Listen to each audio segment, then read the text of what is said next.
Welcome back to the Wolf of Queen Street podcast. Today on the show, Melie Kerr, New Zealand cricketer who plays for Wellington and New Zealand and has some amazing stats out there in her sort of young career. You think by age, but has been in the scene for many years.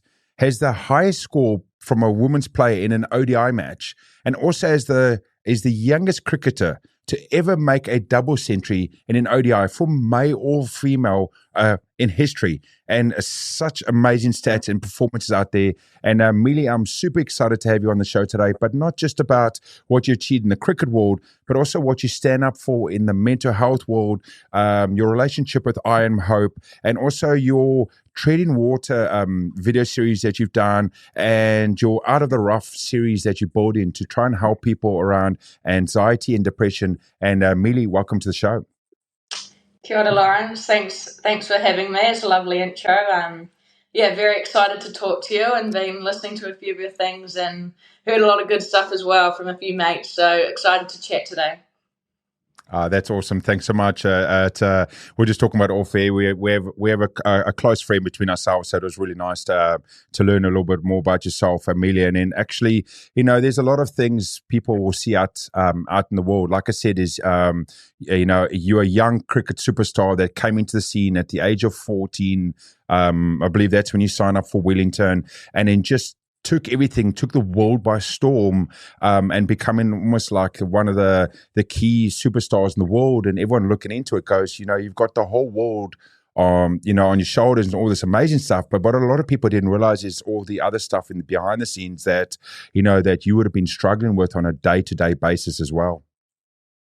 Yeah, I think it was obviously starting my career pretty young, playing for Wellington at 14. And I remember when I was about 9 years old, watching New Zealand, the White Ferns play on TV, and I saw that and I wanted to be a White Fern. And since that day, I made Dad get up early before school and throw balls at me at the nets down in Tawa. And for me, it was just, from that moment, it was my goal to represent New Zealand in cricket. And, fortunately, I've, achieved that goal, and now it's getting the best out of myself and being the best I can be. And, I guess at that age, you don't really know what to expect. You're just trying to live out your childhood dream. And for me, when I'm playing the sport I love, it comes back to that, why I started playing, why I love it. And, cricket is a pretty up and down game. You can go from getting a duck to 100s, but if you're doing what you love with good people around you, it makes it a whole lot easier to ride the wave. But I guess along the journey, I've learned so much about myself, and probably since maybe even 2018, but in 2020, that's when things started going a bit more downhill for me. There was travelling the world with COVID for cricket, which definitely made things more difficult, but there had been a few personal experiences as well, and cricket was my escape and it was my happy place. And then it just, became all-consuming, and I had an injury, and it kind of took my happy place away from me and brought all these thoughts in my head to the surface because I had no escape. And it was a real balancing act, and a lot of years, I guess. So I was seeing a counsellor, psychologist every week, and then to be able to turn that pain into my passion, I think that's been the most pleasing thing about it all. More pleasing than any runs or wickets or games I've won has been being able to help others and turn that pain into my passion. That is so powerful. I mean, like I said, there's a lot of people hasn't seen or would have known that about it. So obviously you released a video called Treading Water, and it's a video series as part of your Out of the Rough campaign you do with I Am Hope. Is that not what it is, Melie? Yeah, that's kind of for me how it all started in 2022, I think. Started 2022. We were playing in the Home World Cup, and it got to the end and we were on leave, and I was nervous about going away or going and playing cricket again because I'd had that break, and just being in hotel rooms again, all of that, when I'd got myself into a good place. But I was nervous, and I loved the World Cup, and then I thought, what am I going to do when I'm on leave? I want to do something that's going to help others, because the way I felt so alone, I don't want anyone else to feel that, and I want them to know they're not alone. And we've seen people in the media speak up about mental health, but it's often people with high profile, and I guess that's awesome because you're using your platform for the good. Mm-hmm.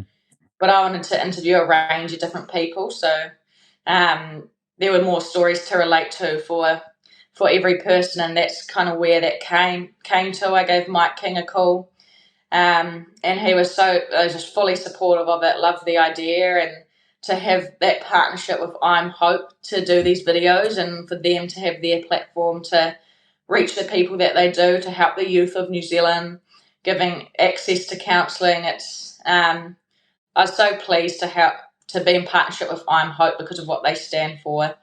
And then, it was a lot of work, and those videos came out, and I was so happy with the product. But that was the whole reason behind it, because when you're going through something, you feel so alone. So to have a voice or to have someone standing there for you and a living example of someone who came out the other side, I think it's just extremely powerful.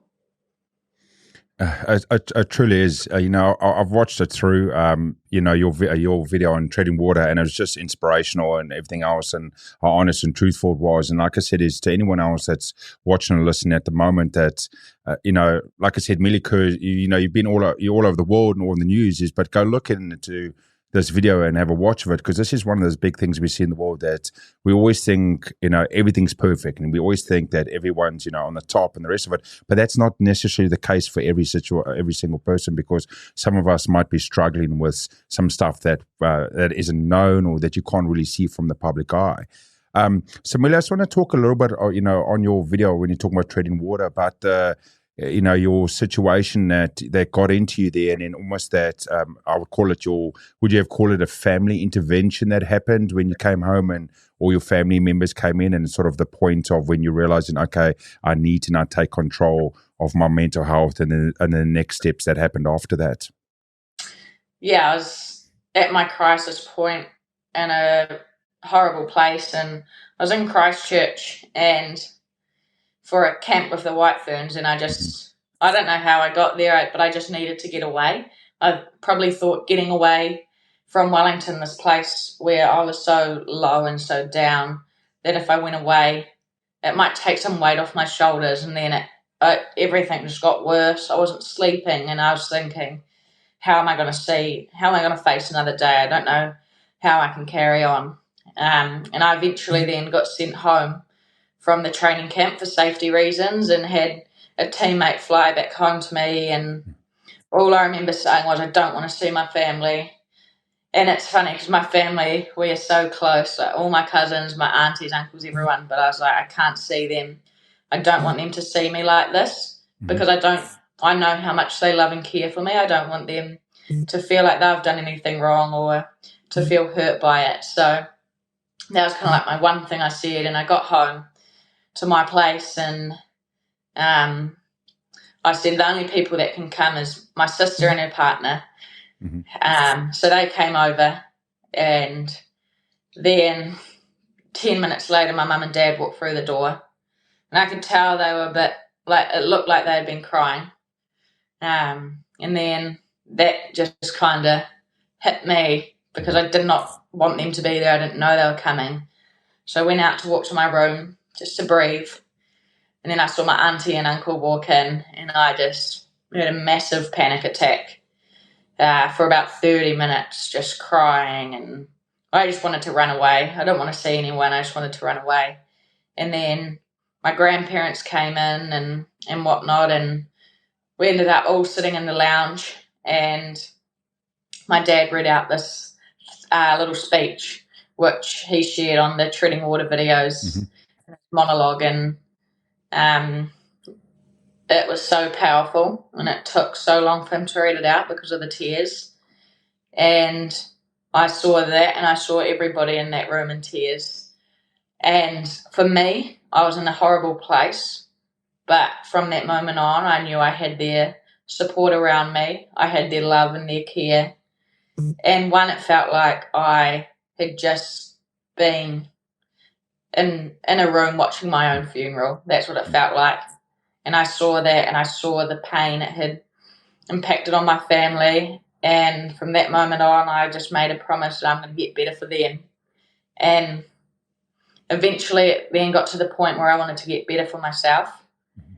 But I saw that, and I know I love my family so much. And when I saw them that broken, I just knew that was the only option. I had to get better, and I had the love and the strength of my family to help me through.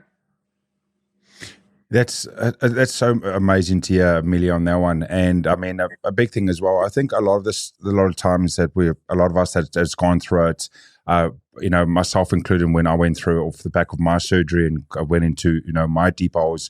One of the biggest things that we struggle with, and the biggest things we put on ourselves, is this whole, hey, I don't want to almost put my problem on someone else, or let them see me weak, or let them see me in a different light, my family and my close people around me, and therefore I'm going to almost keep it to myself.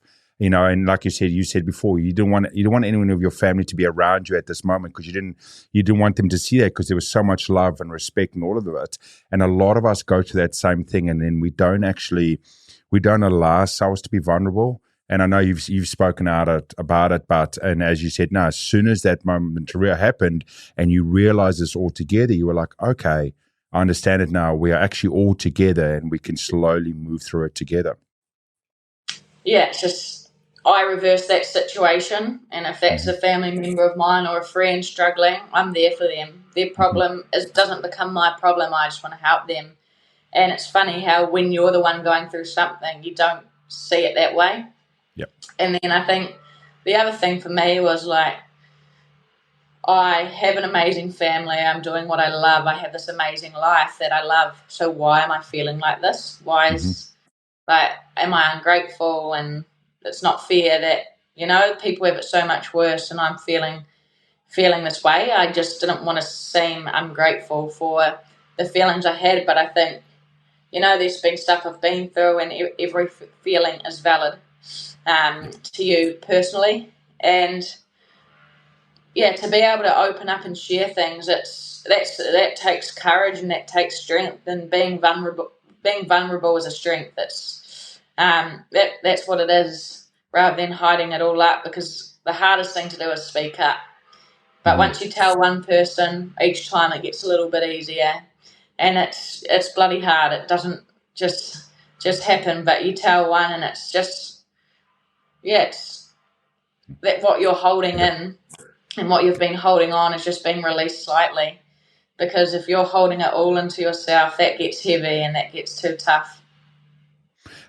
It's so true. One of the biggest things that I learned, and I said to people, when I was going through my moments as well, was that the hardest step you're ever going to take is your first one, right? So we worry sometimes about 5 steps, 10 steps, 20 steps. How am I going to take this control and that control? But the hardest one and the most important one is just that first one I'm going to take, no matter how small or big it is.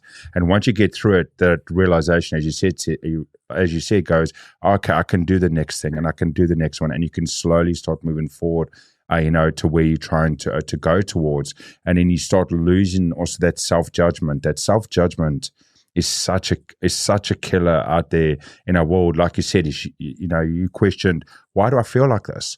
I've gotten more than someone else, and I've got a situation that's better than someone else. Why do I feel like this? I shouldn't feel like this. And then you shove it further and further down, and then almost makes yourself even feel worse. We should be allowing ourselves to go, hey, I don't feel well, and irrespective of the judgment or my situation, I still don't feel well. I need to try and look into it or try and help it. Yeah, totally. I think one step at a time is so key. We can get so far ahead of ourselves, and that's just with everyday life as well. One, it's living in the moment too, and appreciating what you have in that moment, but when you're going through something, it's, the end result seems so far away. I remember saying it felt like I was running a race and I couldn't see the finish line.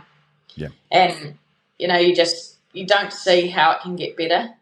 But I think it's one step at a time, and it can be the smallest step too.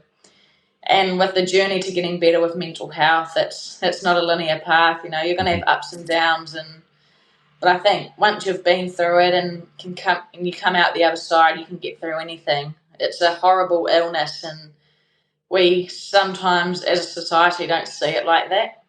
In one of my friend's videos, he was talking about it as a cancer, and if you catch it early, you have a chance of getting through. And by catching it early, that can be learning about, I guess, understanding yourself, talking about it, whatever. But if you leave it too late to get to the crisis point, that's where it's, stage 3, stage 4.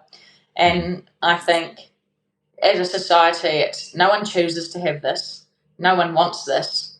It's an illness, and it affects us, and there's different reasons as to why.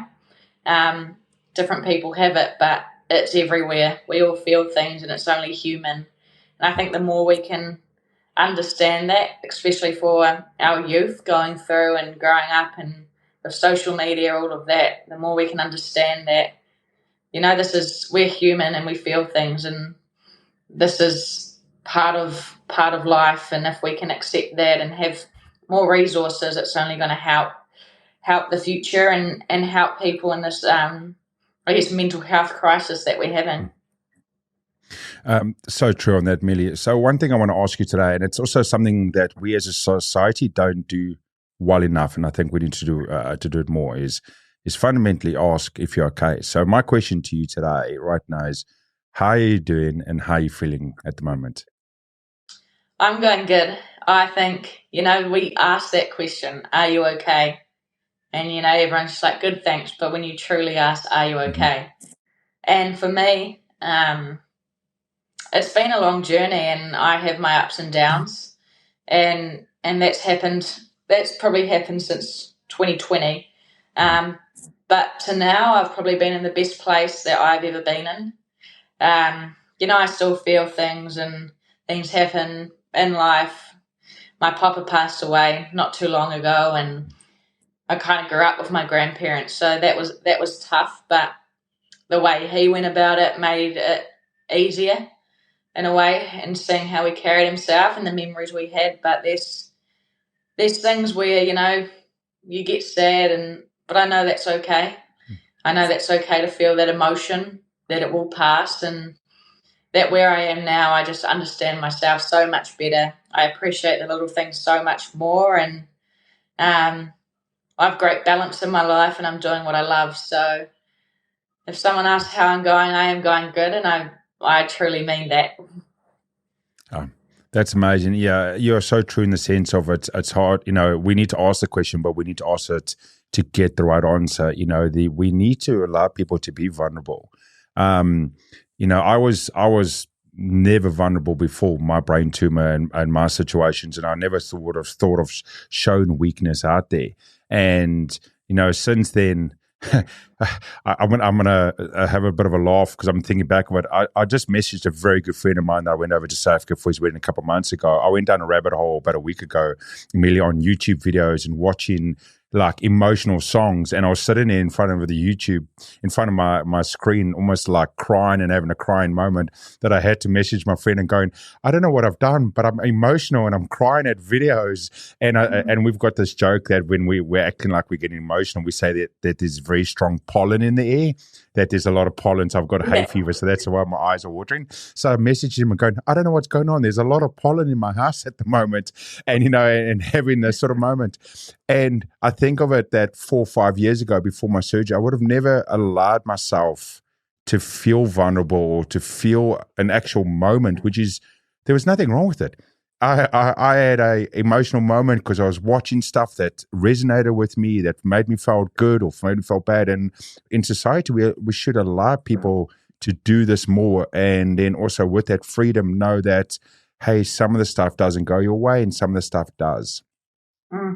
Yeah, I think 1, vulnerability equals strength, and 2, vulnerability brings people together, and it takes courage. And if you're that first person to do it, I think 1, it allows other people to feel like they can be vulnerable with you, and that's the importance of it, is that 1, it brings people together and it shows strength. And if we can kind of change that stigma and that viewpoint of it,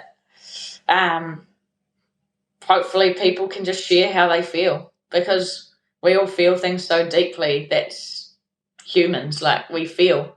And if we keep shutting it down, that's when things get hard. We reach a breaking point. But if we can just say how we feel in that moment, that's how you can get through. And you got to use the people around you. And I'm lucky with my support network, my family, my friends.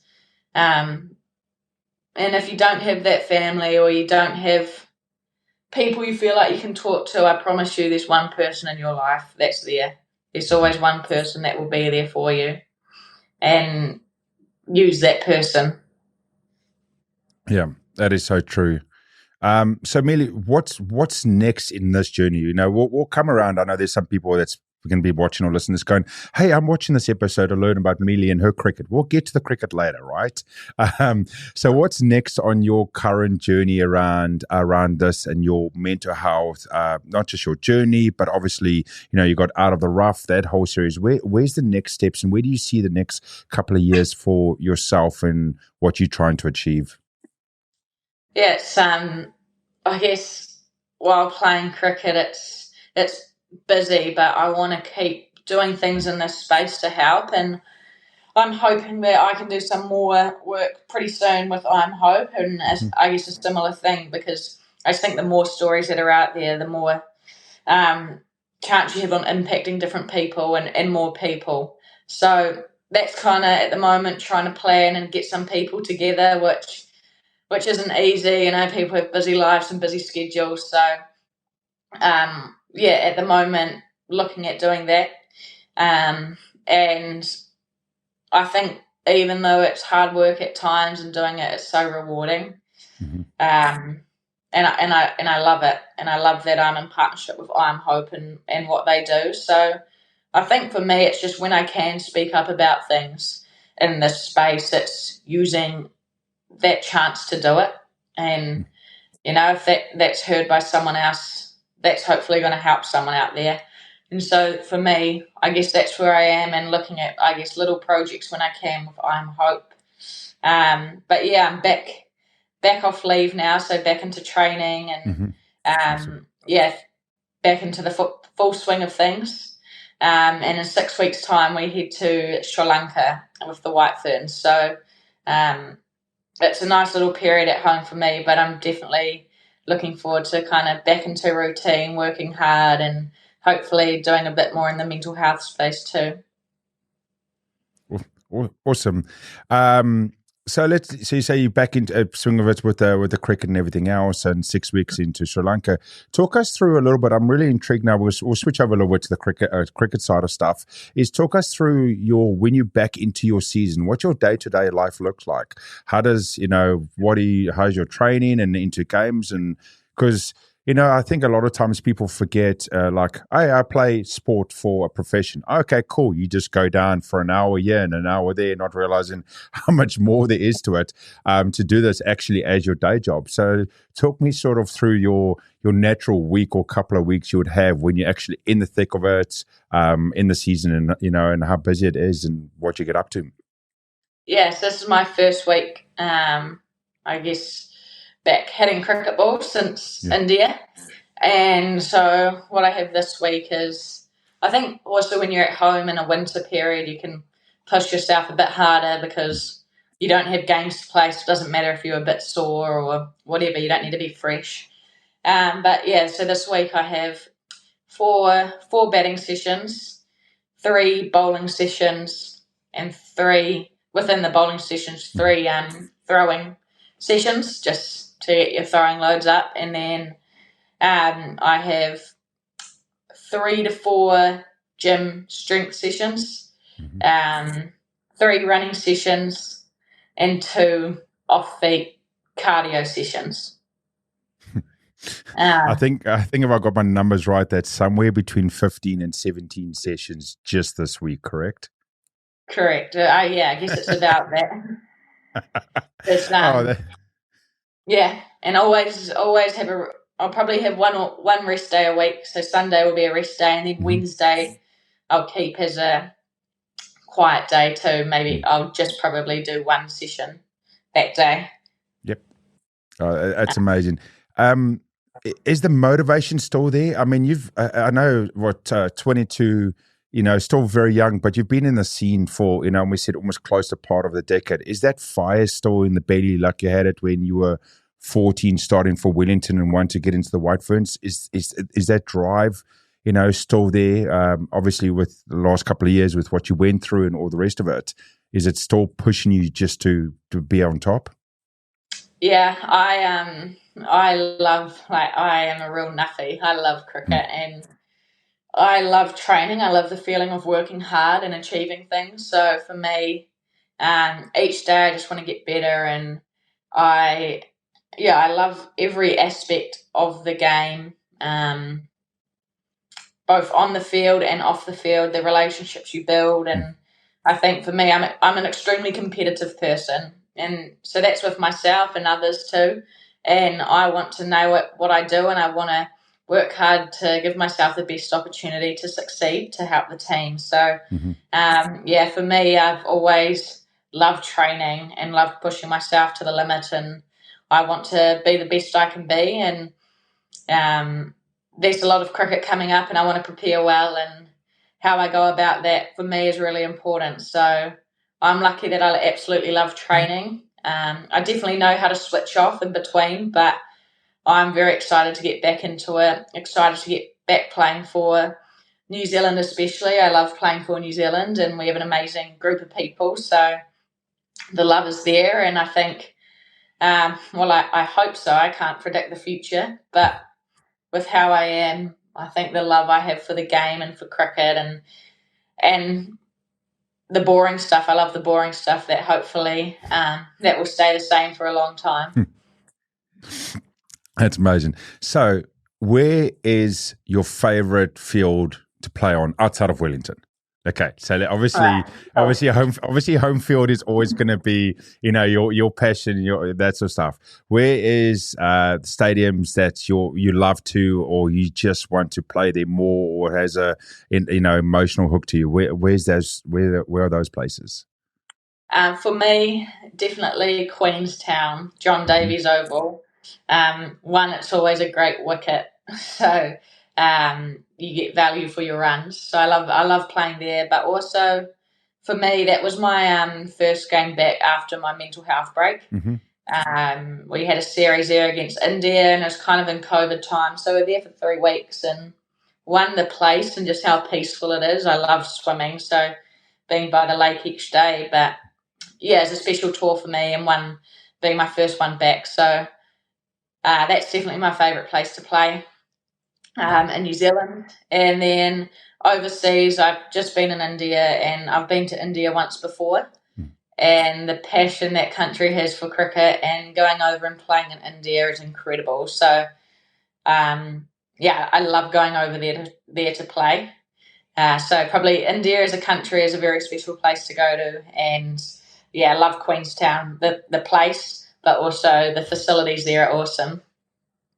Yeah, that's awesome. I was hoping you were going to say Newlands. Come on, Newlands. That is a beautiful ground. That's probably one of the most beautiful, actually.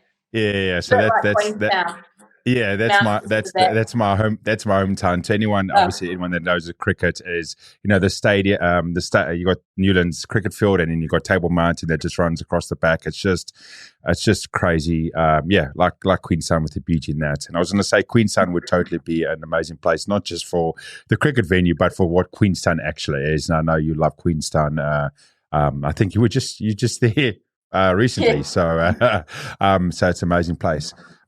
So what else? We talk about you going into the season. What's your goal for the next 12 months, cricket wise? What have you sat down, starting the season, and thought of? That you want to get through for the season. Do you call it the 23 season, or do you call it the 24 season? I can't remember how the cricket calendar years work.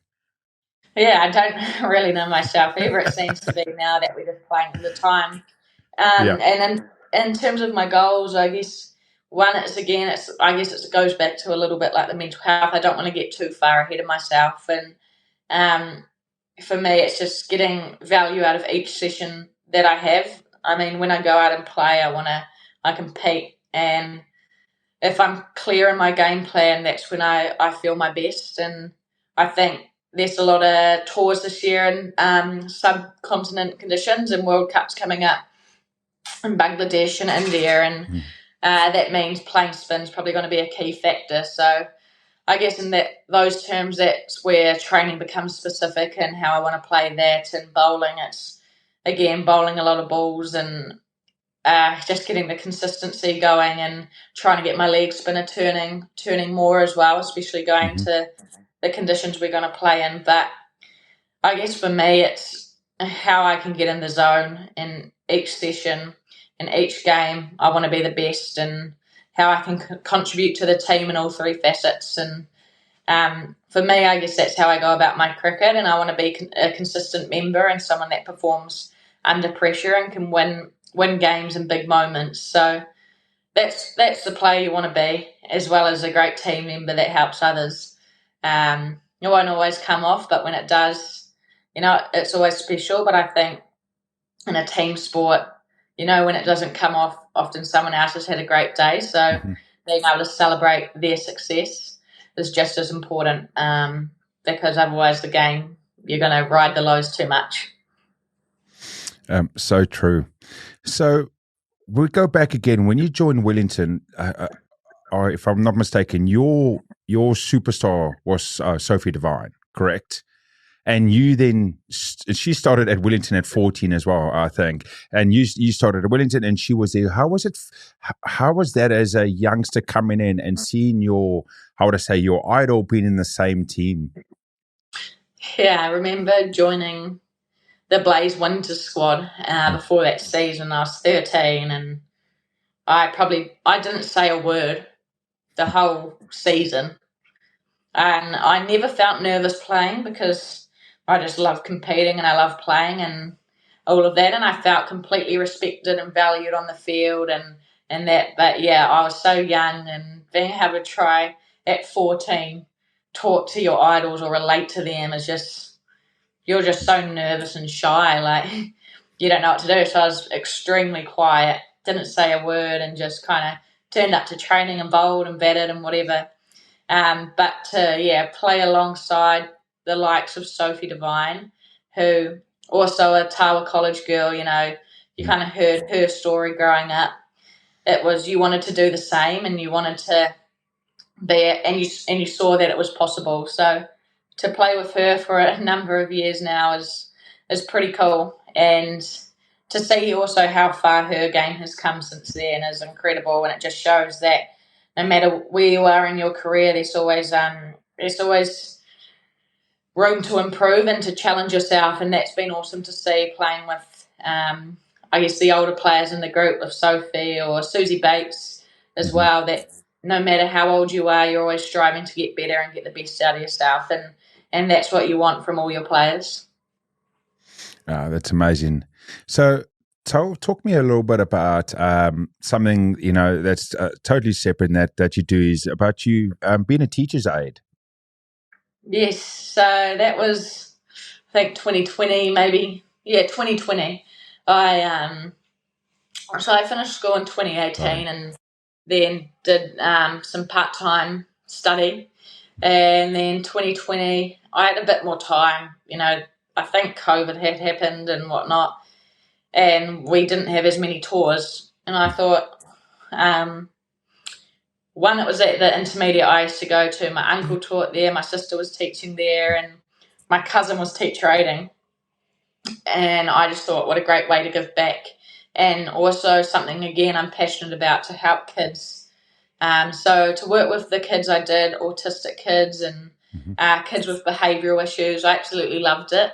I tell you what, a day at a school is way more tiring than training all day.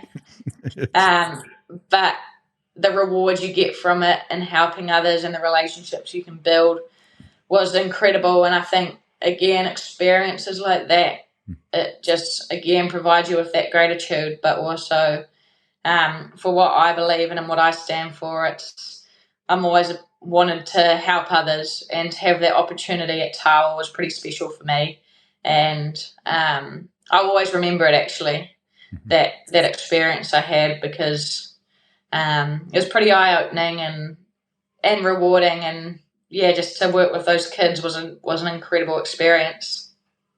It's so amazing. It's those those small things, that means a lot to like yourself that does it, but it means so much more to the kids and everyone else. It's part of it, and it's we forget in life. It's sometimes the small things we do that have the biggest impact, not just for ourselves but for everyone. And it's going out and finding the more of those smaller things and doing them more often.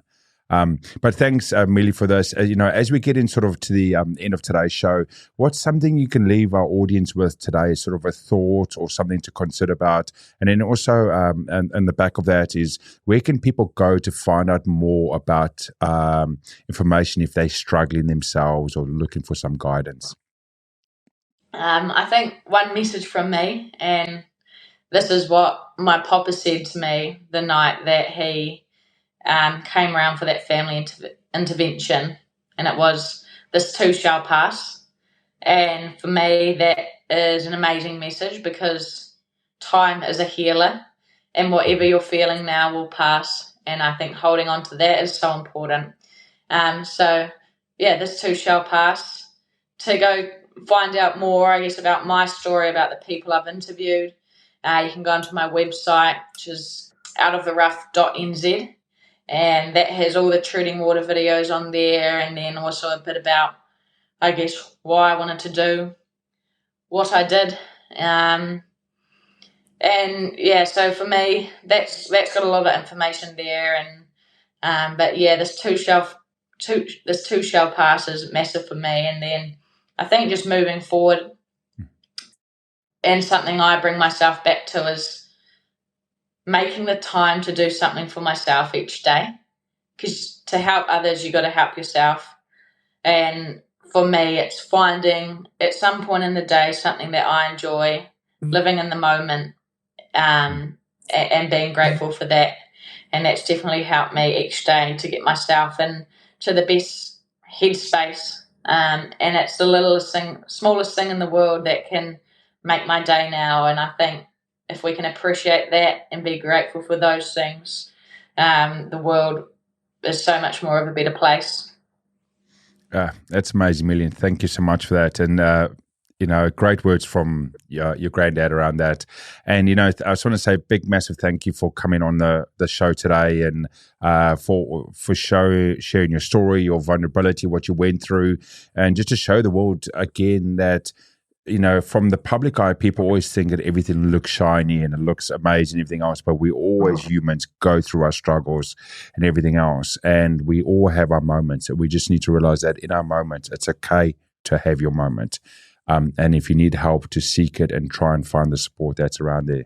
But thanks, Melie, for sharing your story today. It means so much. I know to me, I've been looking forward to this, and my audience will absolutely love it. And thank you. And to everyone else, as I always say, I don't care about you taking this and saying share it out there and like it out there. All I care about is if there's something resonated about what Melie said today, if there's something resonated about just this overall chat, or there's someone that could take guidance from what he said today, is take this information and just send it to them and saying, hey, this might help you. Because like we said, the hardest step is that first one. We've got to help others to take that first step, or even ourselves to take that first step, and that we can move forward and go from there. But as always, at the end of the day, stay beautiful, stay powerful, and I hope to see you again.